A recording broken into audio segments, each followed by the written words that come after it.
तो नमस्ते प्यारे साथियों, आप सब कैसे हो। मैं उम्मीद करता हूं कि आप सब अच्छे होंगे और अच्छे से पढ़ाई भी कर रहे होंगे।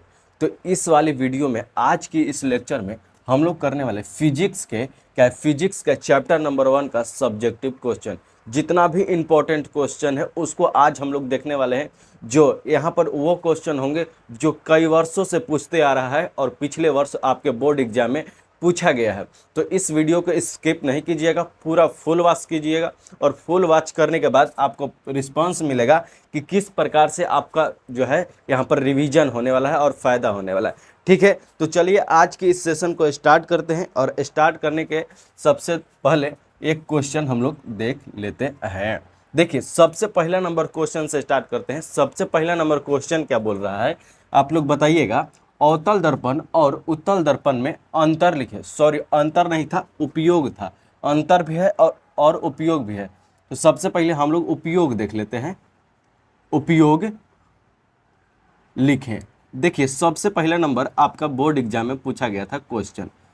ये जो है आपका बोर्ड एग्जाम में क्वेश्चन पूछा गया था, अवतल और उत्तल में अंतर लिखे। तो कैसे लिखिएगा आप लोग, देखिए आप लोग कैसे लिखिएगा। सबसे पहले बीच में लकीर खींचिएगा और एक तरफ लिखिएगा अवतल, अवतल, और एक तरफ लिखिएगा उत्तल।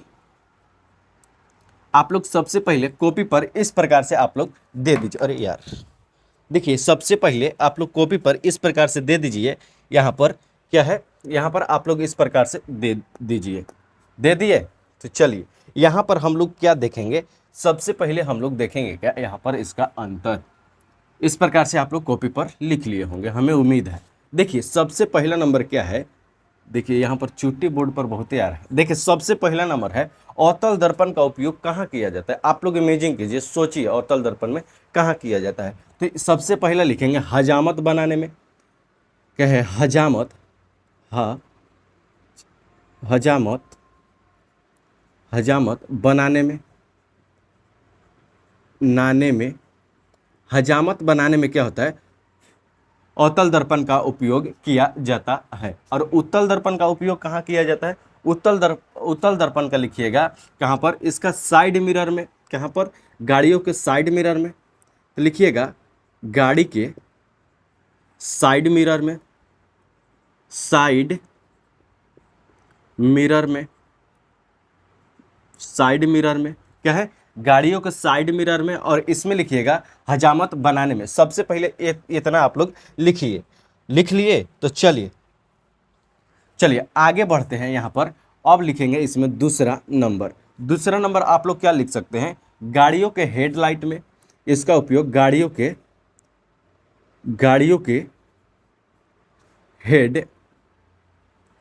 हेडलाइट में, गाड़ियों के हेडलाइट में इसका उपयोग किया जाता है अवतल दर्पण का। और यहाँ पर लिखिएगा इमारतों बनाने में, इमारतों बनाने में अवतल दर्पण का उपयोग किया जाता है। सॉरी, उत्तल दर्पण का उपयोग किया जाता है। अब तीसरा नंबर लिखिएगा, इसमें भी और इसमें भी तीसरा नंबर। तीन तीन को बोला है तो तीन तीन को हम लोग बहुत ही आसान तरीके से लिखेंगे। ठीक है, तो चलिए यहाँ पर हम लोग तीसरा नंबर लिखेंगे। क्या यहाँ पर तीसरा नंबर क्या है, इसमें लिखिएगा अब और क्या है, सोलर कुकर में। अवतल दर्पण में लिखिएगा सोलर कुकर में, सोलर कुकर में। और इसमें लिखिएगा अब स्ट्रीट लाइट में।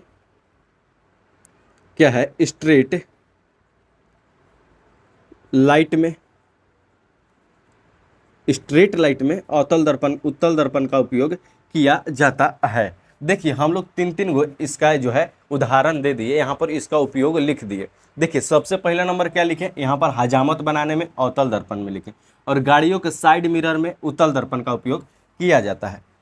शरीर में चोटी चढ़ गया है। देखिए यहाँ पर गाड़ी क्या है, गाड़ी के हेडलाइट में क्या होता है, और इसमें इमारतों बनाने में।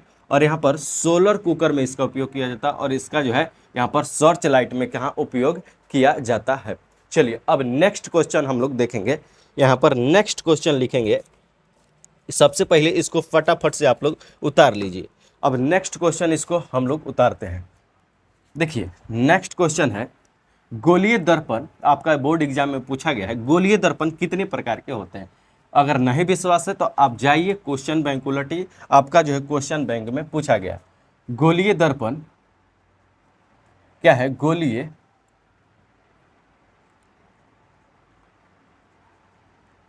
गोलीय दर्पण,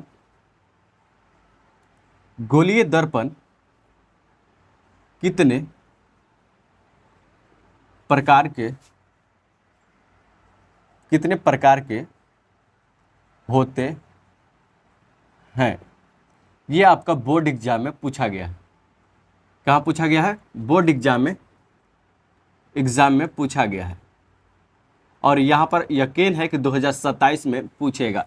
ये जो है आपका बोर्ड एग्जाम में पूछा गया है, और गोलीय दर्पण आखिर कितने प्रकार का होता है ये हमको बताना है ना। तो देखिए लिखिएगा, गोलीय दर्पण, गोलीय गोलीय दर्पण,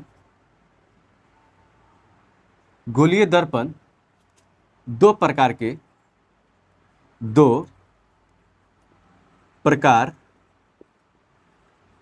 होता है। गोलीय दर्पण कितने प्रकार का होता है, तो दो प्रकार का होता है। आखिर गोलीय दर्पण दो प्रकार का होता है तो कौन कौन होता है, तो यहाँ पर लिखिएगा सबसे पहला नंबर आप लोग लिखिएगा क्या, सबसे पहला नंबर अवतल दर्पण। अवतल, देखिए गोलीय दर्पण होता कैसे है, गोल होता है। गोलीय दर्पण कैसा होता है, गोल होता है। अगर इसको बीच में से इसको काट दीजिएगा तो एगो ई वाला दर्पण हो जाता है और एगो ई वाला दर्पण हो जाता है। तो इसी को कहते हैं अवतल, अवतल दर्पण, अवतल दर्पण। और दूसरा होता है उत्तल, इंक डालना पड़ेगा ना, उत्तल दर्पण। तब तक आपको इसको लिखिए और हम इसको इंक डालते। इसको फटाफट से आप लोग उतार लीजिए, है ना। चलिए आगे देखेंगे, यहाँ पर नेक्स्ट क्वेश्चन को देखेंगे। सबसे पहले आपको फटाफट से उतारना होगा, उसको उतार लीजिए, है ना। चलिए नेक्स्ट क्वेश्चन को देखेंगे क्या, चलिए हो गया।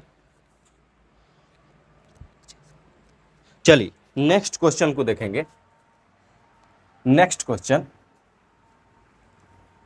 ये भी आपका नेक्स्ट क्वेश्चन जो है ये भी बोर्ड एग्जाम में पूछा गया है 2017 में शायद किया। तो चलिए यहाँ पर नेक्स्ट क्वेश्चन है आपका, यहाँ पर 3 नंबर था ना, 3 नंबर या क्वेश्चन ही डायरेक्ट डालते हैं हम। देखिए नेक्स्ट क्वेश्चन है क्या है, यहाँ पर गोलीय दर्पण की फोकस दूरी क्या है, सॉरी मुख्य फोकस को परिभाषित करें। गोलीय दर्पण की मुख्य फोकस को, गोलीय दर्पण की, गोलीय दर्पण की मुख्य फोकस को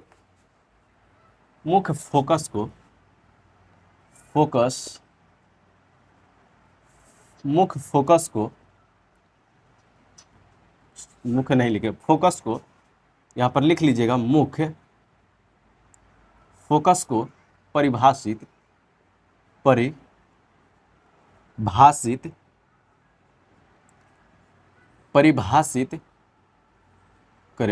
क्या करना है, इसका परिभाषित करना है, यानी परिभाषा देना है कि गोलीय दर्पण के मुख्य फोकस होता क्या है ना। गोलीय दर्पण के मुख्य फोकस होता क्या है, तो देखिए यहाँ पर एक हम दर्पण बना रहे हैं, यहाँ से ये क्या है, ये ध्रुव होता है यानी पी होता है, और यहाँ से एक प्रकाश की किरण जा रहा है, यहाँ से लौट जा रहा है, तो ये क्या हो जाएगा, फोकस हो जाएगा, और यहाँ पर हो जाएगा सेंटर। ठीक है, तो देखिए क्या बोल रहा है, मुख्य फोकस को परिभाषित करें। फोकस, तो फोकस कौन है, ये वाला फोकस है। तो आखिर फोकस होता क्या है, इसको हम लोग परिभाषित करेंगे। तो लिखिएगा आप लोग यहाँ पर क्या लिखिएगा, गोलीय दर्पण से क्या है, गोलीय दर्पण कौन है, ये वाला है दर्पण है, और गोलीय दर्पण से मुख्य क्या है, यहाँ पर प्रधान अक्ष, कौन प्रधान अक्ष है, प्रधान ये अक्ष ये वाला है जो आपको स्ट्रेट लाइन दिखाई दे रहा है यहाँ से लंबा। अब ये इसको क्या कहते हैं हम लोग, प्रधान अक्ष कहते हैं। तो लिखिएगा प्रधान अक्ष के समानांतर, लिखिएगा प्रधान अक्ष के समानांतर समानांतर यानी बराबर समानांतर आ रही प्रकाश की किरणें, कौन आ रहा है सब प्रधान अक्ष के, ये वाला, तो आ रही क्या है प्रधान अक्ष के प्रधान भाई प्रधान अक्ष के समानांतर समानांतर आ रही प्रकाश की किरणें, आ रही प्रकाश की किरणें, आ रही प्रकाश की किरणें, आ रही प्रकाश की किरणें परावर्तन के बाद क्या है, परावर्तन के बाद लिखिएगा, परावर्तन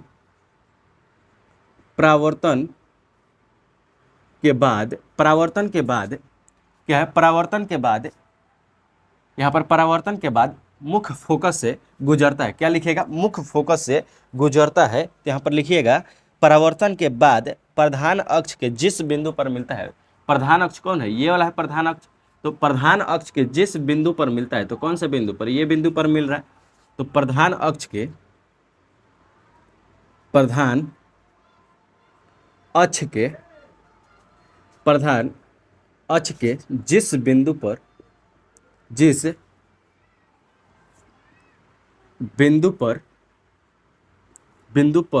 मिलता है या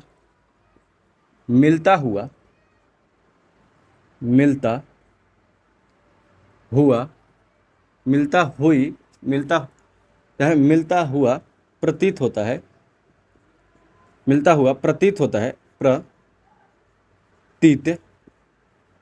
है, उससे क्या कहते हैं, उससे हम लोग फोकस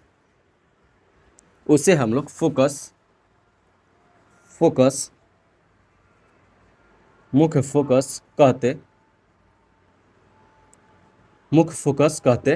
हैं।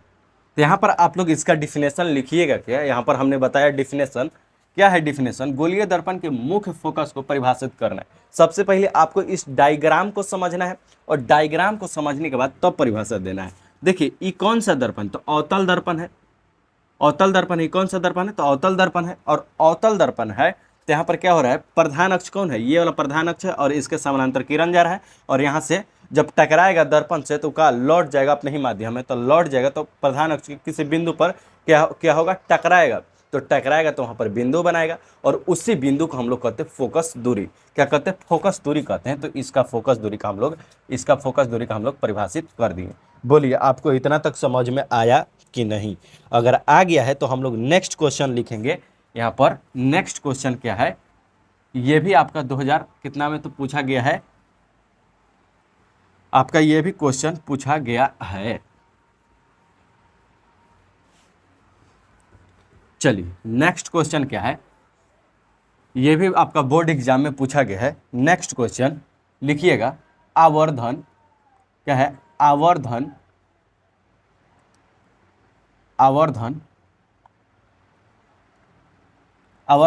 क्या है, आवर्धन क्या है, ये आपका जो है बोर्ड एग्जाम में पूछा गया।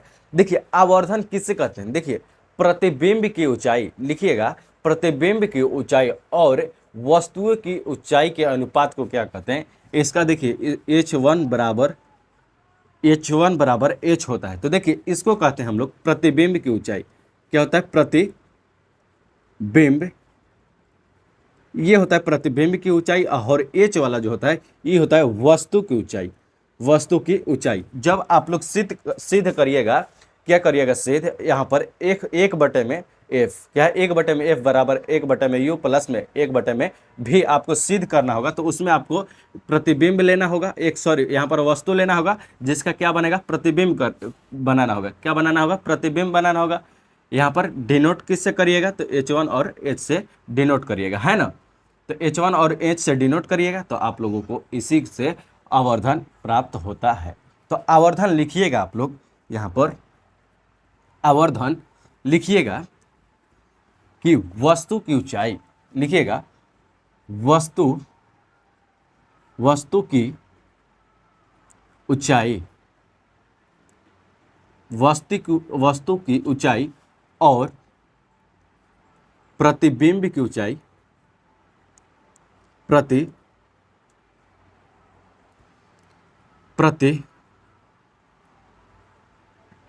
प्रतिबिंब की ऊंचाई प्रतिबिंब की ऊंचाई वस्तु की ऊंचाई क्या है, वस्तु की ऊंचाई और प्रतिबिंब की ऊंचाई के अनुपात को अनुपात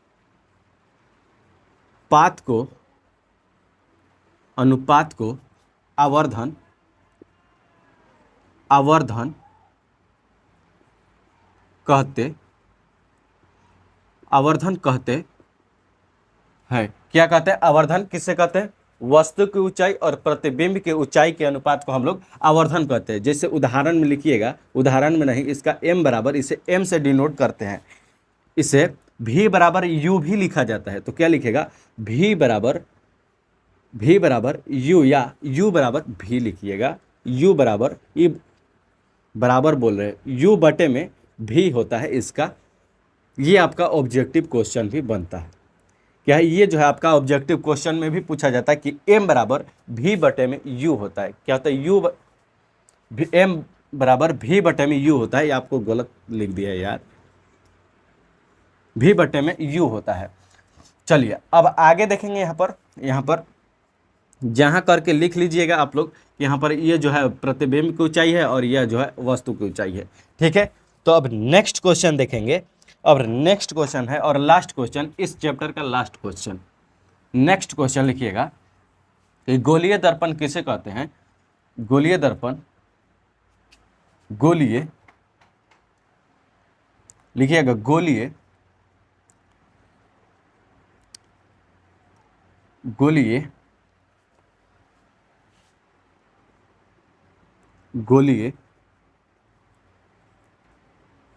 दर्पण, गोलीय दर्पण क्या है? और इसमें और थोड़ा क्वेश्चन है, और इसमें बोला गया है तो इसका फोकस दूरी, इसका वक्रता त्रिज्या, इसका वक्रता त्रिज्या, वक्रता त्रिज्या, इसका वक्रता त्रिज्या 20 सेंटीमीटर। तो फोकस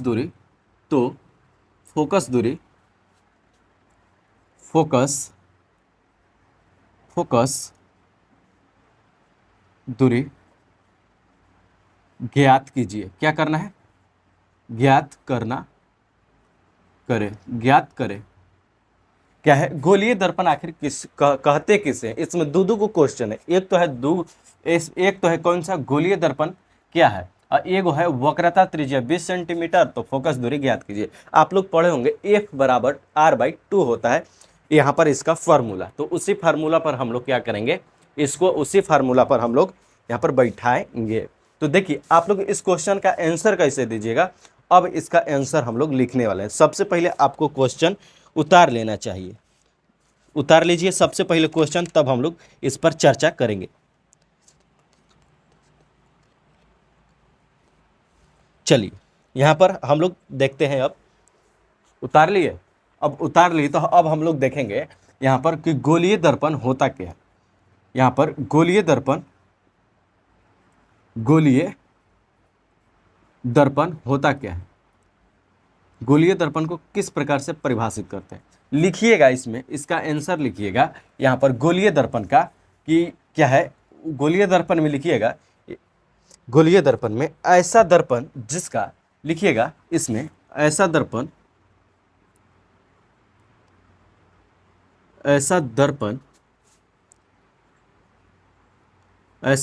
जिसका परावर्तक सतह, जिसका परावर्तक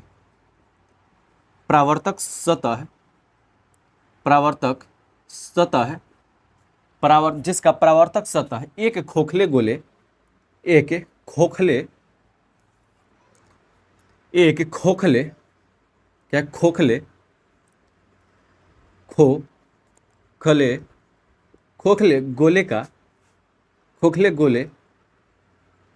खोखले गोले खोखले गोले कहे खोखले गोले भाग का बना, खोखले गोले भाग का बना हो, खोखले गोले भाग का बना हो, उसे हम लोग कहते हैं गोलीय दर्पण। हो उसे गोलीय दर्पण, गोलीय दर्पण कहते हैं। क्या है गोलीय दर्पण, आखिर कहते किसे हैं? देखिए लिखिएगा, ऐसा दर्पण जिसका परावर्तक सतह क्या है, एक खोखले गोले भाग का बना हो। अब देखिए इसका समझिए, गोलीय दर्पण किससे कहते हैं? देखिए ये जो है क्या है, ये जो है आपका गोलीय है ना। और दर्पण इसको बनाना है तो बीच से निकाल दीजिए तो कैसे निकलेगा? तो एगो ऐसे बनेगा दर्पण, एगो ऐसे बनेगा। तो जब इसको एक ठो इसको दोनों को मिला देंगे तो एगो गोल दर्पण नहीं बन जाएगा, इस प्रकार से गोल बन जाएगा, तो उसी को कहते हैं गोलीय दर्पण। तो कैसे लिखिएगा आप लोग? ऐसा दर्पण जिसका परावर्तक सतह कौन सा है? एगो किसी का ये वाला है, होता है परावर्तक सतह, और इसका ये वाला होता है, तो इसको कहते हैं अवतल दर्पण। अवतल दर्पण, इसको कहते हैं उत्तल दर्पण। और ये जो है आपका गोलीय दर्पण हो जाएगा। कौन सा हो जाएगा? गोलीय दर्पण ये हो जाएगा। तो गोलीय दर्पण खोखले गोले भाग का बना होता है, जिसे हम लोग गोलीय दर्पण कहते हैं। आप लोग इसको लिख लीजिए, ठीक ना? ठीक है, तो अब लिखेंगे हम लोग। अब यहाँ पर अब दूसरा नंबर क्वेश्चन है, वक्रता त्रिज्या 20 सेंटीमीटर, तो इसका फोकस दूरी ज्ञात कीजिए। क्या बोला गया है? वक्रता त्रिज्या कितना 20 सेंटीमीटर, तो इसका फोकस दूरी ज्ञात कीजिए। तो लिखिएगा आप लोग, जहां या दिया है, लिखिएगा दिया है, इसी के जस्ट नीचे लिख लीजिएगा, दिया है यहाँ दिया गया है वक्रता त्रिज्या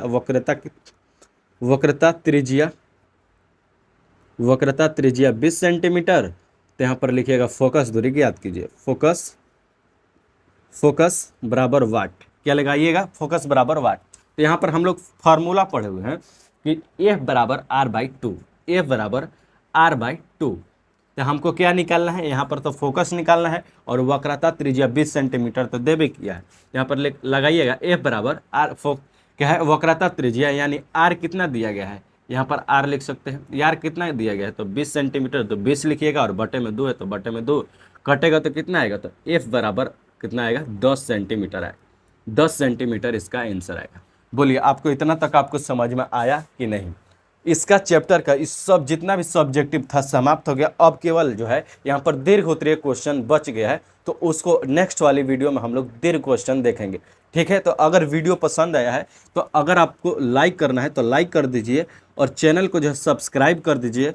अगर आप नेक्स्ट वाली चैप्टर यानी यहाँ पर बोला गया है क्या, केमिस्ट्री का चैप्टर नंबर 1 का सब्जेक्टिव नहीं देखें, या यहाँ पर बायोलॉजी का नहीं देखें, तो पूरा फुल वॉच उसमें दिया गया है, वीडियो को फुल वॉच कर लीजिएगा। ठीक है, तो अगले वीडियो में मिलते हैं, तब तक के लिए जय हिंद, वंदे मातरम।